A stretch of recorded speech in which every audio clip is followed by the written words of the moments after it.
Hello and welcome to our new programming series, which is going to be making a Discord bot in raw JavaScript. Well, obviously we're going to be using discord.js, but apart from that there'll be no additional frameworks like Sapphire or anything, and we'll be making slash commands, buttons and all that fun stuff since that has been requested by people. So this first episode is just going to be our usual, making the handlers and making our ping command. So let's get into it. So first of all, let's initialize this directory. It's going to be our project, and I just run an invalid command. Let's install discord.js using npmi discord.js. Alright, so let's create our config file. So we're going to export a token. This is your bot token that you get from discord.com/developers. You don't want to leak this token anywhere. If you do, someone could do really bad things to your bot and it'll come back on you. You're liable. Anyway, moving on. We want a test guild ID. And this test guild ID is going to be used for when we do command registering. So if there's no test guild ID, it's not going to register a command. But if there is a test guild ID, it will register a command.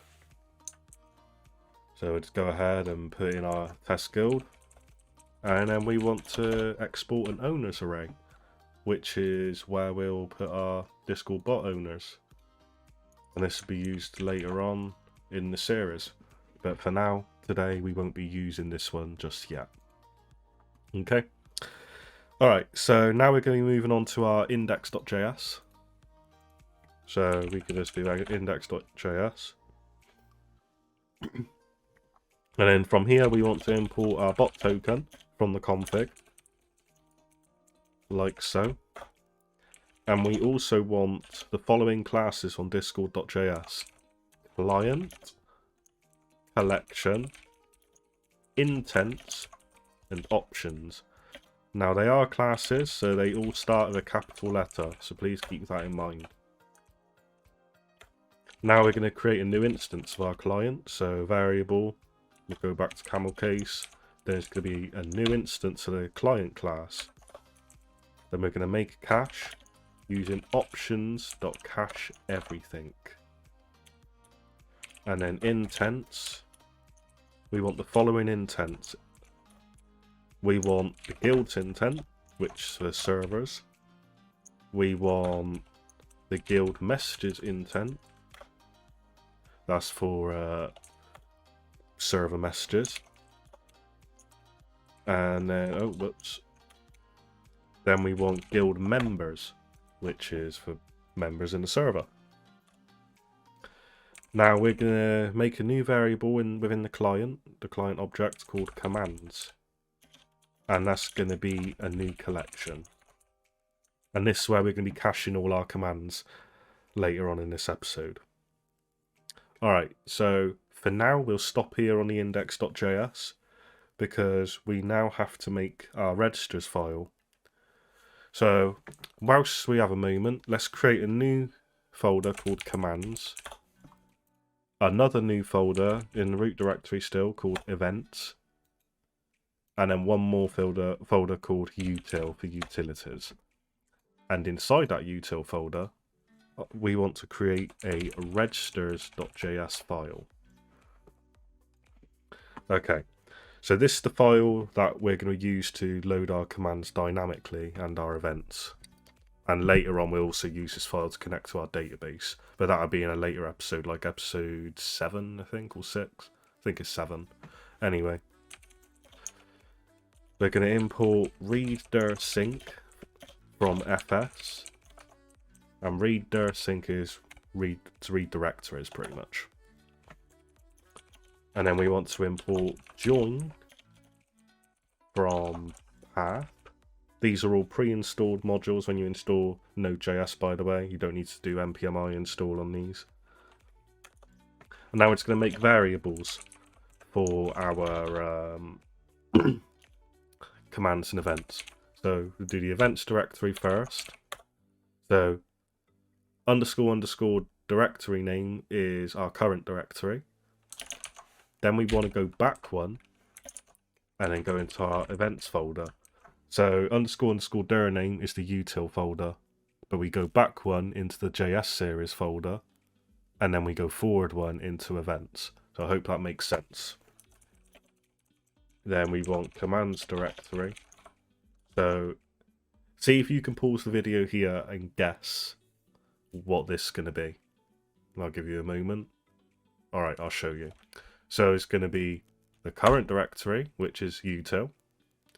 Then we're going to go back one to the JS series, and then forward one into commands, like so. Now we're going to create a function, well, export a function. It's going to be load events. And we're going to have a client parameter inside of that. Alright, and now we're going to create a loop. We're going to loop through each of... read dir sync events directory. We're going to loop through everything that's within this events folder. And we're going to store it in a variable called events. But I don't want everything that's in there. I want to make sure it's a JS file. So we use filter to do that. So from here I could do file.ends with.js, like so. And that'll make sure it's all a JS file. And now let's create a prop for that. So we'll do events directory /event. And that will get the file, the actual file itself that it finds. Now from that I want the event name on its own without the .js. So we'll do event.split. And we'll split it by the full stop. And then we can just call .shift, which will return the first element of the array, which would just be the file name without .js at the end. Now for our acknowledgement, we just want to make sure we know the event's loaded for our own personal sake. So we'll do event loaded, and we'll just do the event name like so. And then we want to make sure the event's actually doing something. So we'll do client.on, which is our event listener, event name. Then we want to do prop.bind, null, and our client, which we get the client from here. Okay. Alright, now we want to do one more loader, which is going to be our commands loader. So load commands. Right, so again, we're going to loop through everything that's in the commands folder. Now, I want to see if you guys can figure out that. Remember to filter the .js out. Well, sorry, we want to make sure the files end with .js. Let's see if you can do that on your own based on the previous one, but this time from the commands directory. Okay, I'll show you. So again, we're going to do for const, we'll call it command of read directory, read directory sync. Pass through our commands directory. Then we'll filter it. File.ends with .js. And then again, we're just going to get a prop.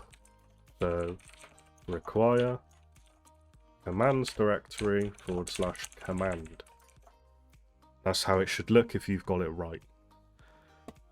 So now we're going to remember that variable we created earlier, client.commands, a new collection. This is where we're now going to access that. We're going to do client.commands, and because it's a collection, we have a .set method. So we could do .set, then prop.info.name. You'll see what the prop.info.name means later in the video. Okay. So then we put through our full file. And then again, for our acknowledgement, we'll do command loaded prop.info.name, like so. Right, we're done in this file now. We can go back to our index since we've made the loaders we need. Before we move on with the video, check out our partner HostingBot, a cheap, fast and reliable hosting company. They offer a range of services including virtual servers, website hosting and dedicated servers. Get 30% off your purchase by using the promotion code Monoxity at checkout. If you're in doubt, look at all these happy customers. So in here we can now do const registers equals require, and we're going to require that file we made, util/registers. And then we can call registers.loadEvent, pass through our client, and again for the commands, load commands and pass through the client. So we pass through the client through our function here, and that is how we are accessing the client here, okay, which allows us to use the client within the functions. Finally, we want to log into our client using the token, and we'll just catch that in case anything goes wrong. Actually, I just decided it's probably better to not catch it, because if there is an error logging in, you don't really want the rest of your application to start, do you? You shouldn't really be eliminating the errors. It's going to create more errors. So yeah, we will crash the application if it can't log in. It's simple as that. So we'll just unhandle that. Anyway, moving on. So we're now going to go into our events, and we're going to create our ready.js file. This is for the ready event, when the bot first comes online and is ready. So I'll show you how we make our event files. So we'll do module.exports. We have our client. And why do we have access to this client here? I'll show you. So in our registers, we done client.onEventName, prop.bind null, and then we pass through our client right there. That's why we have access to the client. Right, now we can loop through our commands that have been registered. Like so. And it's going to be asynchronous because we're going to be using a await within this. So right now this is going to make no sense, but I'll make sure to explain this nearer to the end when it does make sense. So we're going to check if the command.register object and the command IDs array has a length to it. If it does, we're going to do nothing. We don't want to re-register a command. But again, this will make more sense later on when we actually have the variables made. We're going to create an object here, and we're going to name the variable command info. And the name is going to be command.info.name, just like we did in our registers file. If you remember, we done prop.info.name. Prop is command now, okay? And then we'll do a description, which is going to be command.info.description. And options, which is going to be command.info.arguments. Okay. So there's that. We're going to now create a CMD variable. And this for the actual command now. So we'll do command.register.testGuild. So again, these are just all variables that are not going to make sense right now. We're going to go do something called a ternary operator. So it's going to be a question mark. It's like an if statement, but it's more essential for this. Efficient, sorry. This is where our await comes into play. We're going to do client.guilds.cache.get command.register.testGuild. We're going to try and get a test guild. Then we'll access the commands within that server. So these are server-only commands right now. And we're going to create and use command info, the variable we just made. And we'll do a .catch if we can't. And then, because the ternary operator, we now use a colon. This is the else part now, which means if there isn't a test guild defined, we're going to register the command globally. So again, we're going to await client.application.commands.create, then our command info variable, and again, we will catch any errors and make it null. And this is how it should look. For acknowledgement, and this becomes an important thing later on, we want /command registered. Make sure this console log is done because it's very important, and I'll show you why later on. cmd.guildid. So again, a ternary operator. If it's a guild command, it will come back as guild, otherwise it will come back as global, like so. And then we can do with ID This is the important part. We want our command ID and name, like so. And then one last thing, we just want to make sure people, well, that we know our bot is logged in successfully. So we just want initialization, client.user.tag, and let's just do the client.user.id as well, is online and ready. Okay, so that's our /command register handler right there. That goes great with the command handler, and yeah. We're going to create another event now. This one's where our actual handler comes into play. And it's going to get pretty repetitive in here, and I'll show you why in a minute. It's going to be interaction create.js in camel case. So module.exports, we have a client, and we also have an interaction, since the interaction create event passes through an interaction. And we want to make sure that is only a / command. So if it's not a / command, we're going to do nothing. Oh, whoops, I weren't meant to type that. There you go. But if it is a / command, we're going to get the said command. We're going to do client.commands.get interaction.command_name.to lowercase. Remember your camel case in here. Casing is important in JavaScript. If the command exists, this one's going to be for our DM only and guild only. So these are permission checks now. This is where the handler comes into play. If cmd.permissions.guild only, which again, these variables can make no sense, but in the next part they will, and I'll go over it at the end, just briefly breaking down everything. We're going to use an AND operator here. If there's no guild on the interaction, then so what we're checking here is whether it's a guild only command. If it's not a guild only command, we're going to return interaction.reply content. This is a guild only command. Now we don't need this to like spam the chat or anything, so let's hide this response.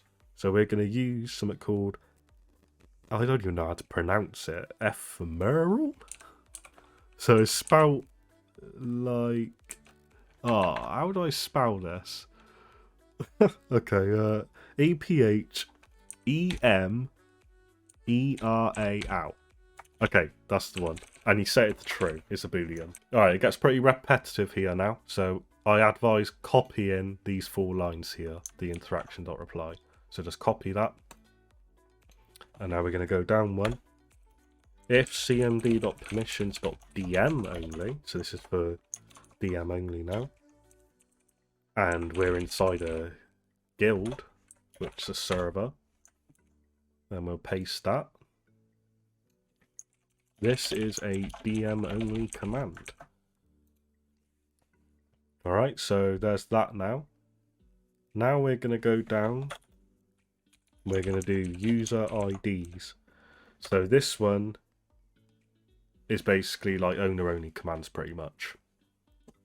So we're checking if cmd.permissions.ids.users.length, more variables that don't make sense right now, and the said variable does not include the person who run the said / command, then we're going to return a reply right here. You are restricted from using this command. There's that one. Now we want to do guild-based permissions. And these permissions can only be accessed if the interaction has a guild attached to it. Like so. So this one's going to be role-based permissions. So if cmd.permissions.ids.roles has a length, but the said person who run this command, cmd.member.roles.cache.has, but the said person doesn't have the said roles, then they can't run the command. And we're going to send them a friendly response. You do not have the roles to use this command. Okay? So that's the role-based permissions. We still want to be within this guild only though. This one's client permission based. If cmd.permissions.client.length, more variables that don't make sense, and the bot, so .me is the bot itself, doesn't have the said permissions, then the command can't be run. The bot has insufficient permissions to run this command. And then we've done client-based permissions, so we should do user-based permissions too. So user permission based. If cmd.permissions.users.length and the interaction.member.permissions.has cmd.permissions.users. So this is the person who run the command now. You have insufficient permissions to use this command.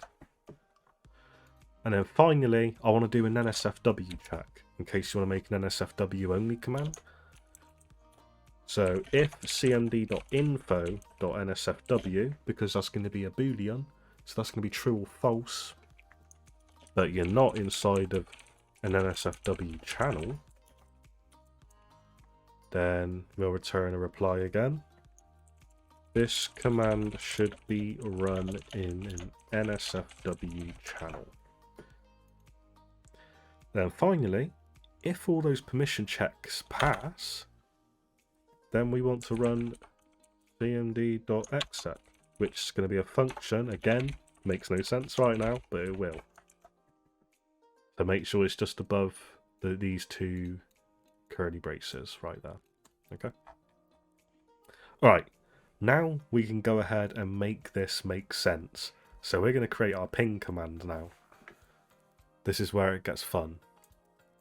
So ping.js. We're going to import our test guild variable from the config that we've done first thing in this video.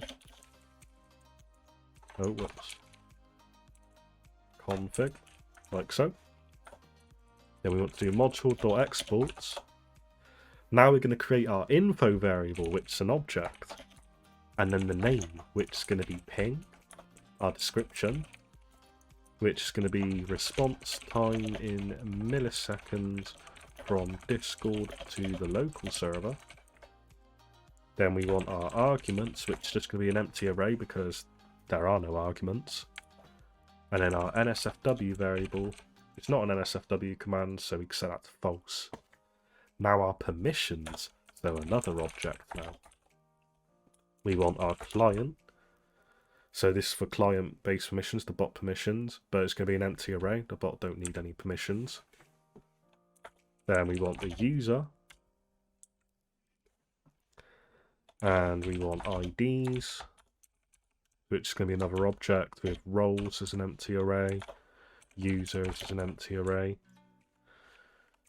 Then we want DM only to be false and guild only to be false. And then we want our registers, register object, command IDs, which is going to be an empty array, and then test guild, which is going to equal to our test guild array, but not array, string. But because it's the same variable name, we could just do test guild on its own. And now guess what we're missing? There's still something that doesn't make sense. The .exec function, which we would do right here. It's going to be exec client, and it's going to have a command interaction as well. And now from here we could do return interaction.reply, content pong. Then we could do client.ws.ping milliseconds, like so. Yeah, okay. Alright, so let me break this down for you.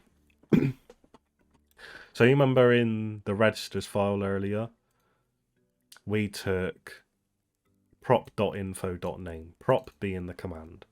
The command is this whole module.exports right here. .info is this. .name is this. Now in our interaction create, cmd.info.nsfw, can you guess it? So again, this is cmd.info.nsfw.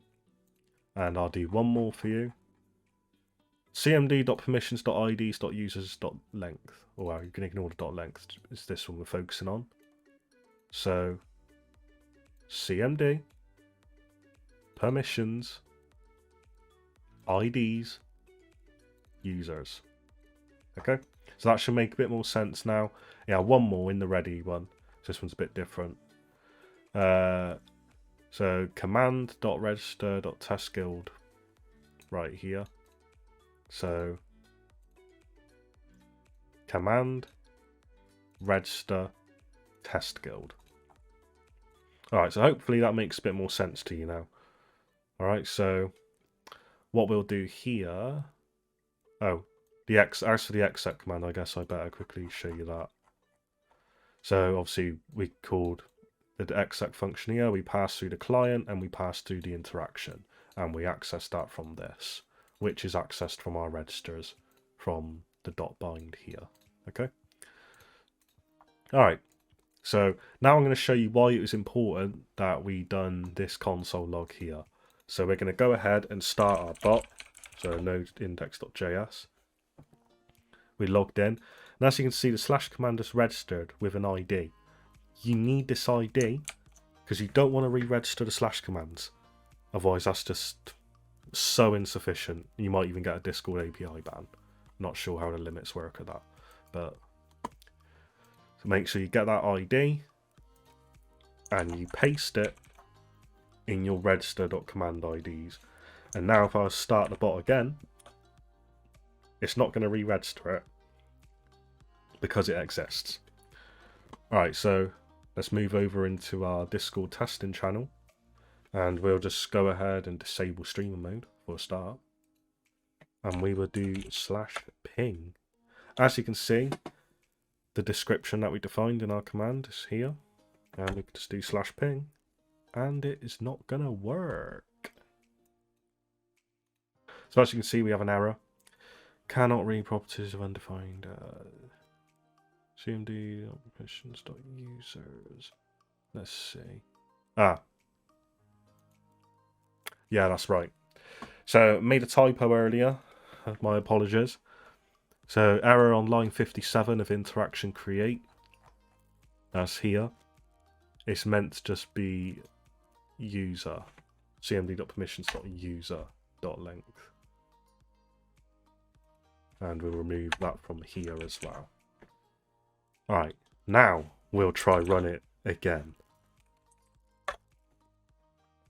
Okay, so let's give that another shot. So /ping. Hey, it worked. So as you can see, we've now built a command handler. It all registers just fine and it works good. So see you in the next episode where we will go over arguments and make an avatar command.